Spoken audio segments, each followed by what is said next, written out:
Hello everyone. जब एक partnership firm dissolve होता है तो क्या सारे जर्नल एंट्रीज किए जाते हैं, वो मैंने आपको इसके पहले बताया है। और आज एक सवाल है, इसमें वो सारे जर्नल एंट्रीज करके हम लोग देखेंगे।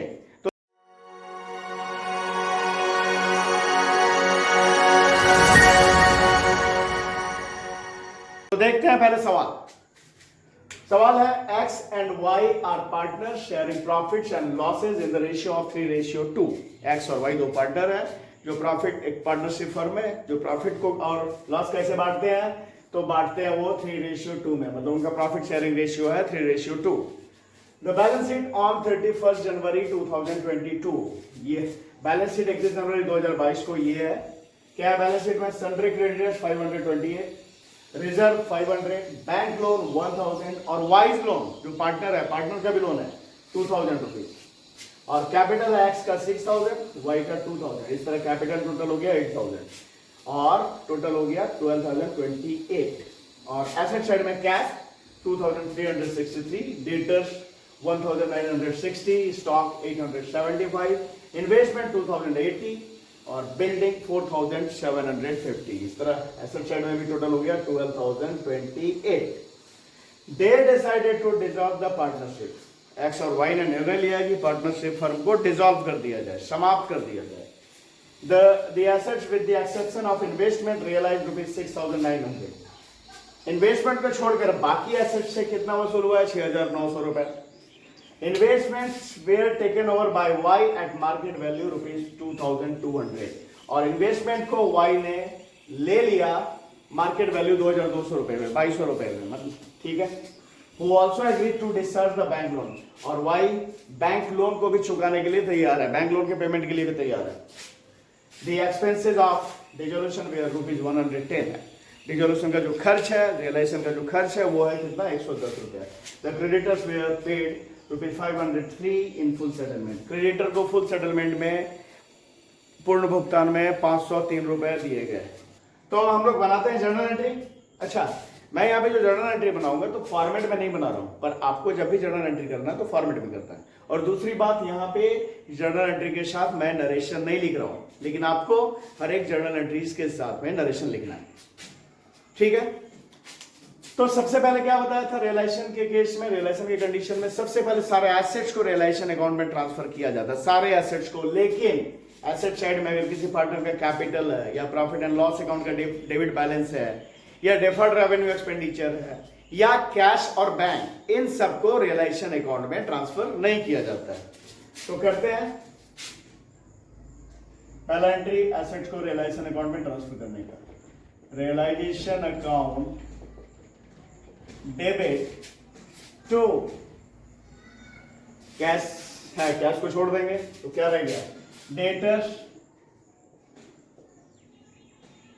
Account to stock account to investment account to building account, सभी को रियलाइजेशन अकाउंट में ट्रांसफर किया। किस वैल्यू पे? बुक वैल्यू पे। बुक वैल्यू यानी जो वैल्यू बैलेंस शीट में दिया हुआ है 1960, डेटर्स स्टॉक हो गया 875, उसके बाद में इन्वेस्टमेंट हो गया 2080 और बिल्डिंग हो गया 4750। ये टोटल मिला रहे तो कितना हो गया? 9665।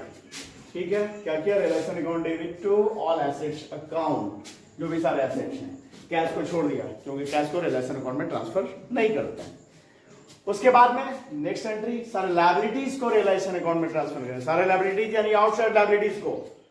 तो क्या सारे ट्रांसफर नहीं होते हैं रियलाइजेशन अकाउंट में? किसी पार्टनर का लोन है तो वो नहीं ट्रांसफर होता है। पार्टनर्स का कैपिटल ट्रांसफर नहीं होता है रियलाइजेशन अकाउंट में। कोई रिजर्व, कोई फंड, प्रॉफिट, ये सब रियलाइजेशन अकाउंट में ट्रांसफर नहीं किया जाता है। सिर्फ आउटसाइड लायबिलिटीज को रियलाइजेशन अकाउंट में ट्रांसफर किया जाता है। तो भाई आउटसाइड लायबिलिटीज में है क्या? क्रेडिटर्स है और बैंक लोन है। वाई का लोन है तो वाई पार्टनर जो है, पार्टनर का लोन भी ट्रांसफर नहीं होगा, रिलेशन है। तो क्या क्या ट्रांसफर होगा? क्रेडिटर्स और बैंक लोन। तो उसके लिए entry sundry creditors account debit, bank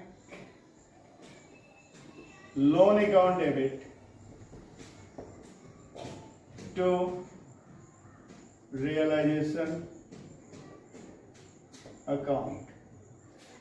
तो सन्ड्री क्रेडिटर्स कितना है 528 और बैंक लोन है 1000, इस तरह से हो गया 1528। ये लायबिलिटी को ट्रांसफर करने का एंट्री कर लिया। इसके बाद में अब एसेट से जो वसूली हो रही है, एसेट्स को बेचकर जो पैसा आ रहा है उसकी एंट्री करेंगे। तो क्या है the assets with the exception of investment realized ₹6,900। Investment को छोड़कर बाकी एसेट से कितना वसूल हुआ 6,900 रुपया। और इन्वेस्टमेंट को कौन ले रहा है वाई ले रहा है ना। Investment we are taken over by Y at market value 2200। तो जो सारा एसेट बेचकर पैसा आ रहा है उसके लिए entry cash account debit to realisation account.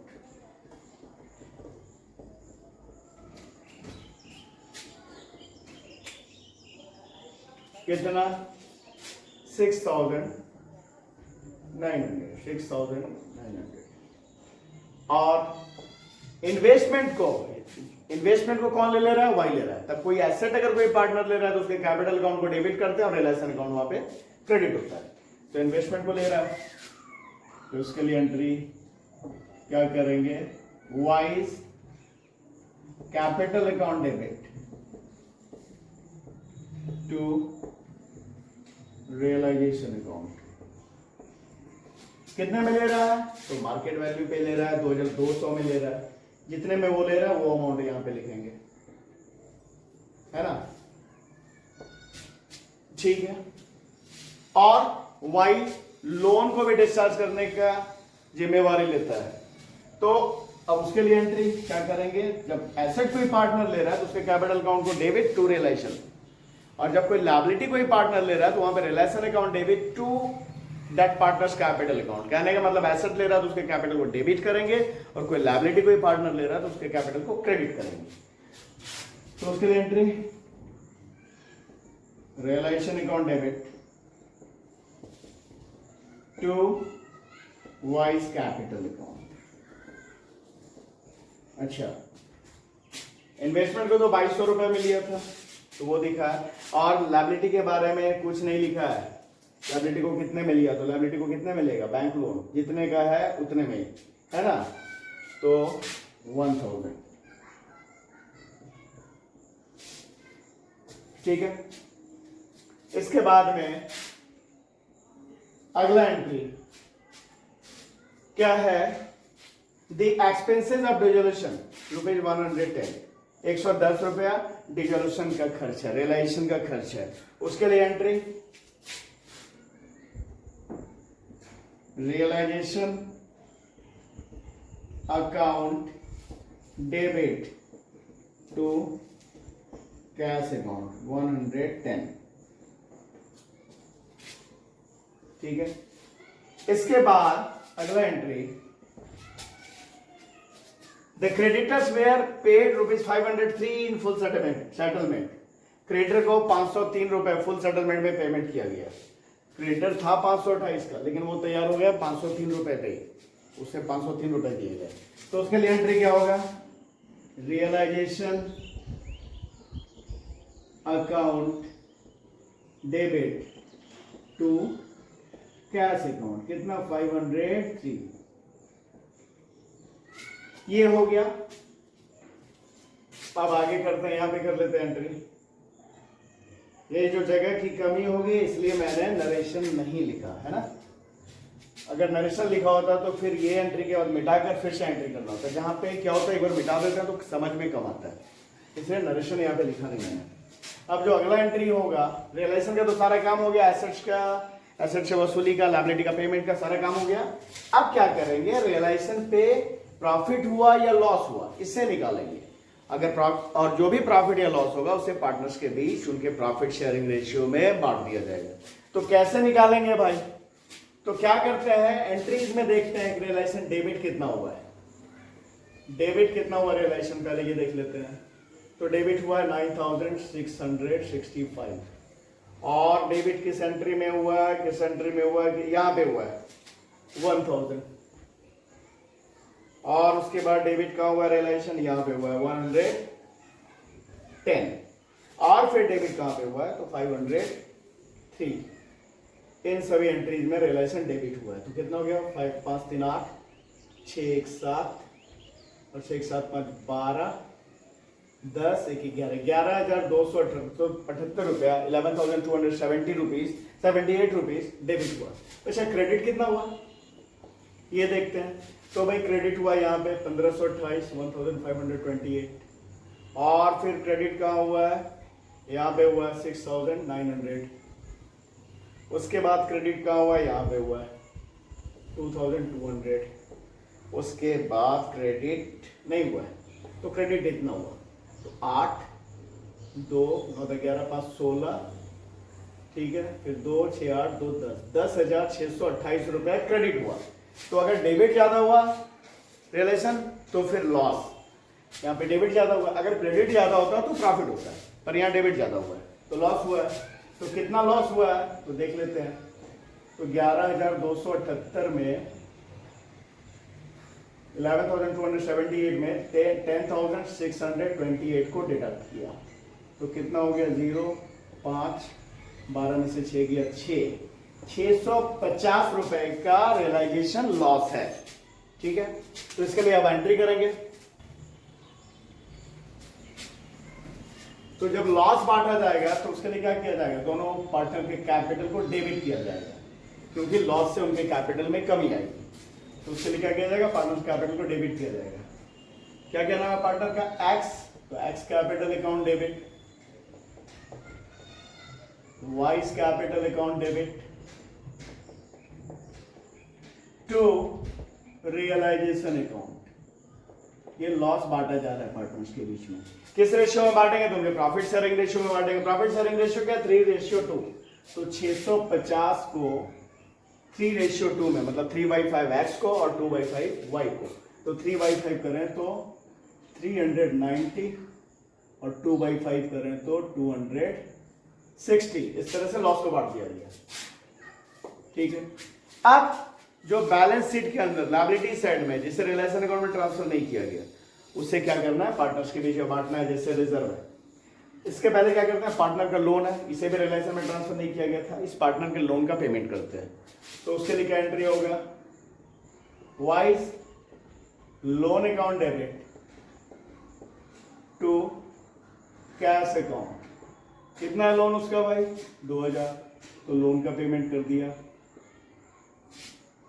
और फिर जो रिजर्व है इस रिजर्व को पार्टनर्स के बीच उनके प्रॉफिट शेयरिंग रेशियो में बांट दिया जाएगा। तो उसके लिए entry reserve account debit to X capital account to Y's capital account. कितना क्या रिजर्व है 500 का इसे भी उसी 3:2 में बांटेंगे तो 3/5 300 और 2/5 200 रिजर्व बांट दिया। ये हो गया। अब क्या करेंगे दोनों पार्टनर्स के कैपिटल का बैलेंस निकालेंगे। अगर कैपिटल का बैलेंस क्रेडिट टोटल ज्यादा हुआ तो उस स्थिति में पार्टनरशिप फर्म उस पार्टनर को पे करेगी और अगर कैपिटल का डेबिट टोटल ज्यादा हुआ तो उस स्थिति में पार्टनरशिप फर्म उससे पैसा लेगी। डेबिट टोटल ज्यादा हुआ मतलब उसके कैपिटल में कमी है और क्रेडिट टोटल ज्यादा है मतलब उसका कैपिटल का सरप्लस। ठीक है ना। तो अगर क्रेडिट टोटल ज्यादा है तो उसे फर्म पे करेगी और अगर डेबिट टोटल ज्यादा है तो पार्टनरशिप फर्म उससे पैसा लेगी। तो उसके लिए सबसे पहले देख लेते हैं। पहले एक्स का देखते हैं। तो एक्स का कैपिटल था कितना 6000 और एंट्रीज में देखना है कि उसका क्रेडिट कैपिटल कहां पे हुआ है। तो एक्स का कैपिटल क्रेडिट हुआ है सिर्फ एक जगह यहां पे जो रिजर्व बटा है। तो इस तरह से 6000 प्लस 300 6300 रुपया और एंट्रीज में डेबिट कहां हुआ है तो रियलाइजेशन का लॉस कहां बटा है 390। ठीक है ना। ये क्रेडिट और ये डेबिट 390। तो भाई क्रेडिट टोटल ज्यादा है तो डिफरेंस निकालेंगे 6300 माइनस 390 तो कितना हो गया तो हो गया 5,910 रुपया, 5,910। ये एक्स को पे किया जाएगा क्योंकि उसका क्रेडिट टोटल ज्यादा है, 5,910, इतना रुपया एक्स को पे किया जाएगा, ठीक है। और अब वाई का देख लेते हैं, तो वाई का कैपिटल कितना था, वाई का कैपिटल था 2,000, ठीक है। और वाई का देखते हैं, ये तो क्रेडिट है, और इसके अलावा एंट्रीज में वाई क्रेडिट कहां कहां हुआ है, तो वाई क्रेडिट हुआ है एक यहाँ पे 1,000 रुपया से, जो लोन की लायबिलिटी उसने ली थी लोन चुकाने की, तो वो 1,000, ये वाला लोन वाला पैसा के लिए 1,000 यहाँ पे क्रेडिट हुआ है। और कहाँ क्रेडिट हुआ है भाई, तो और क्रेडिट हुआ है यहाँ पे 200 रुपए रिजर्व में जो हिस्सा मिला उसको, कितना 200 रुपए, इस तरह से 3,200 क्रेडिट हुआ वो। और डेबिट कितना हुआ ये भी देख लेते हैं। तो डेबिट हो रहा है वो, सबसे पहले उसने जो इन्वेस्टमेंट लिया 2,200 रुपए का, उसके लिए डेबिट किया गया उसे। और फिर रियलाइजेशन के लॉस में हिस्सा, तो कितना 260 बस ये हुआ है। तो कितना हो गया, तो 60 और 2 2 4 2,460 डेबिट हुआ है। इसका भी क्रेडिट टोटल ही ज्यादा है, तो 3,200 क्रेडिट है, जबकि 2,460 डेबिट। तो इसका निकालें तो कितना निकलेगा 740, मतलब क्रेडिट टोटल एक्स का ज्यादा है 5,910 रुपए, तो एक्स को 5,910 रुपए पे किए जाएंगे, और वाई का 740 रुपए, तो वाई को 740 रुपए पे किए जाएंगे। इसे मिटाते हैं, कितना है कितना पे करेंगे, 5,910 एक्स को और 740 वाई को, इसके लिए एंट्री।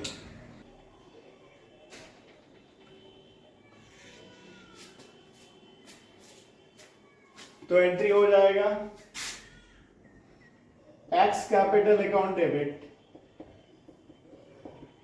5,910 और Y's capital account debit 740 to cash account कितना हो गया 50 916 6,650 being final payment made to the partner। ठीक है, तो ये हम लोगों ने जर्नल एंट्रीज देखा कि जब एक पार्टनरशिप फर्म डिसॉल्व होता है तो क्या सारे जर्नल एंट्रीज किए जाते हैं, एसेट्स से वसूली के लिए, एसेट्स को रियलाइजेशन में ट्रांसफर करने के लिए, लायबिलिटी का पेमेंट के लिए, लायबिलिटी को रियलाइजेशन में ट्रांसफर करने के लिए, तो सारे ही अलग अलग जो भी सारे थे उस पर जर्नल एंट्री हम लोगों ने देखा। तो इस वीडियो में इतना ही। आप लोग वीडियोस को लाइक करना, चैनल को सब्सक्राइब करना भूलेंगे नहीं। Thank you.